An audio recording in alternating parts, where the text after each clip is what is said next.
Z5 ಇರುವಾಗ ನೀವು ನಿಮ್ಮ ನೆಚ್ಚಿನ ಶೋಗಳನ್ನ ಎಂದಿಗೂ ಮಿಸ್ ಮಾಡಿಕೊಳ್ಳುವುದಿಲ್ಲ. ಅದು ಸಂಪೂರ್ಣ ಉಚಿತವಾಗಿ.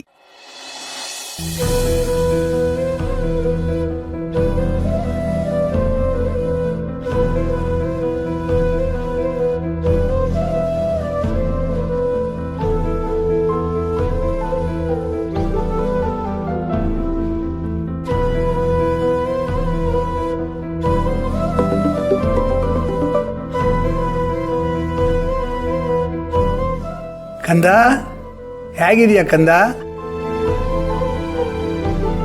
ನಾನು ಆರಾಮಾಗಿದ್ದೀನಪ್ಪ, ನೀವ್ ಹೇಗಿದ್ದೀರಾ? ಯಾಕಂದ, ಏನಾಯ್ತು? ಇಲ್ವಲ್ಲ. ಏನ್ ಕಂದ, ನನ್ನ ಹತ್ರನೇ ಸುಳ್ಳು ಹೇಳ್ತಿದ್ಯಲ್ಲ. ನಿನ್ನಲ್ಲಿ ಒಂದು ಸಣ್ಣ ಬದಲಾವಣೆ ಆದ್ರೂ ನನಗೆ ಗೊತ್ತಾಗ್ಬಿಡುತ್ತೆ. ನನ್ನ ಮಗಳಿಗೇನೋ ಆಗಿದೆ, ಅವಳು ಸಾಮಾನ್ಯವಾಗಿ ಇರೋ ಥರ ಇಲ್ಲ ಅಂತ. ನಿನ್ನ ಧ್ವನಿನೇ ಹೇಳ್ತಾ ಇದೆ ನೀನು ಎಷ್ಟು ಸೋತೋಗಿದೀಯಾ ಅಂತ. ಅದಕ್ಕೆ ಅಲ್ವಾ ನನಗೆ ಕಾಲ್ ಮಾಡಿದ್ದು. ಒಂದು ತಿಳ್ಕೋ ಕಂದ, ಅಪ್ಪನ ಪ್ರೀತಿ ಅಮ್ಮನ ಪ್ರೀತಿಗಿಂತ ಒಂದು ಹಿಡಿ ಜಾಸ್ತಿನೇ ಇರುತ್ತೆ. ಅಪ್ಪ ಮಗಳ ಮಧ್ಯೆ ಅಂತ ಒಂದು ವಿಶೇಷವಾದ ನಂಟಿರುತ್ತೆ. ನೀನು ಎಲ್ಲೇ ಇದ್ರು, ಹೇಗೆ ಇದ್ರು, ಸದಾ ನನ್ನ ಮನಸ್ಸಲ್ಲಿ ಇರ್ತೀಯ ಕಂದ. ಹೆಣ್ಣು ಮಕ್ಕಳನ್ನ ತಂದೆಯಷ್ಟು ಪ್ರೀತಿಸೋ ಜೀವ ಈ ಪ್ರಪಂಚದಲ್ಲಿ ಇನ್ನೊಂದು ಇರೋದಕ್ಕೆ ಸಾಧ್ಯನೇ ಇಲ್ಲ. ಅಮ್ಮ ಆದವಳು ನಿನ್ನ 9 ತಿಂಗಳು ಹೊತ್ತಿರ್ಬೋದು, ಆದರೆ ಅಪ್ಪ ಆದವನು ಜೀವನ ಪರ್ಯಂತ ನಿನ್ನನ್ನ ಎದೆನಲ್ಲಿ ಹೊತ್ಕೊಂಡಿರ್ತಾನೆ. ಅಪ್ಪ ಮಗಳ ಸಂಬಂಧ ಅಷ್ಟು ಗಟ್ಟಿಯಾಗಿರುವಂಥದ್ದು. ಈ ಟೆಲಿಪತಿ ಅಂತಾರಲ್ಲ, ಇದು ಅಪ್ಪ ಮಗಳ ಮಧ್ಯೆ ಸ್ಟ್ರಾಂಗ್ ಆಗಿ ವರ್ಕ್ ಆಗ್ತಿರುತ್ತೆ.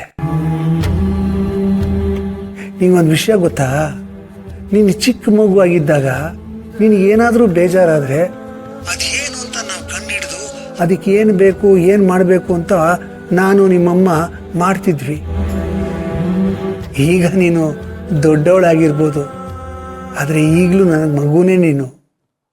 ನನ್ನ ಮಗುಗೆ ಏನಾಗಿದೆ ಅಂತ ನನಗೆ ಗೊತ್ತಾಗಲ್ವಾ? ಹೇಳು, ಏನಾಯ್ತು? ಯಾಕೆ ಸಪ್ಪಗಿದ್ದೀಯಾ ಕಂದ? ಇದೆಯಾ? ಹಾಪ ಹೇಳಿ. ನಾನೇನು ಹೇಳೋದು? ನೀನು ಹೇಳಬೇಕು ಏನಾಗಿದೆ ಅಂತ. ಪರವಾಗಿಲ್ಲ, ಹೇಳು ಕಂದ, ಮನಸ್ಸು ಹಗರಾಗತ್ತೆ. ಇಷ್ಟು ಹೇಳಿದ್ರು ಸುಮ್ಮನೆ ಇದೆಯಲ್ಲ ಕಂದ. ಈ ಅಪ್ಪನ ಹತ್ರ ಹೇಳ್ಕೊಳಲ್ವಾ? ಏನು ಇಲ್ಲಪ್ಪ, ಅದು ಇವತ್ತು ಸ್ವಲ್ಪ ಮನೇಲಿ ಕೆಲಸ ಜಾಸ್ತಿ ಮಾಡೋಣ, ಟಯರ್ಡ್ ಆಗಿದ್ದೀನಿ, ಅದಕ್ಕೆ ಆಗ ಅನ್ನಿಸ್ತಿದ್ದೆ ನಿಮಗೆ. ನನ್ನ ಹತ್ರನೇ ಸುಳ್ಳು ಹೇಳ್ತಾ ಇದೆಯಲ್ಲ, ನನಗೆಲ್ಲ ಗೊತ್ತು. ಮಗು ವಿಷಯ ತಾನೇ. ಅಪ್ಪ ನೋಡು ಕಂದ, ಅಳಿಯಂದ್ರಿಗೆ ಮಕ್ಕಳಾಗದೇ ಇದ್ರೇನು, ಅವ್ರಿಗೆ ಮಗುವಿನಂತ ಮನಸ್ಸಿದೆ. ಅವರು ಅಷ್ಟೇ ನೀನ ಮಗು ತರ ನೋಡ್ಕೋತಾರೆ.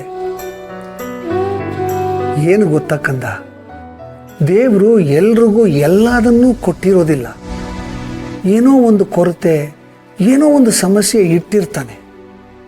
ನಾವು ಅದನ್ನ ದೊಡ್ಡದಾಗಿ ಮಾಡ್ಕೋಬಾರ್ದಷ್ಟೇ. ಅದಕ್ಕೆ ಮೀರಿದ್ದು ಏನೋ ಅದ್ಭುತವಾದ್ದು ನಮ್ಮ ಬದುಕಲ್ಲಿ ಇಟ್ಟಿರ್ತಾನೆ ಅನ್ನೋ ನಂಬಿಕೆ ಇರಬೇಕು. ನಾವು ಆ ಕಡೆ ಫೋಕಸ್ ಮಾಡಬೇಕು, ಅದನ್ನ ನೋಡಿ ಸಂತೋಷ ಪಡಬೇಕು, ಖುಷಿ ಪಡಬೇಕು. Z5 ಆಪ್ ಡೌನ್ಲೋಡ್ ಮಾಡಿ ಎಲ್ಲಾ ಸಂಚಿಕೆಗಳನ್ನು ಸಂಪೂರ್ಣ ಉಚಿತವಾಗಿ ನೋಡಿ.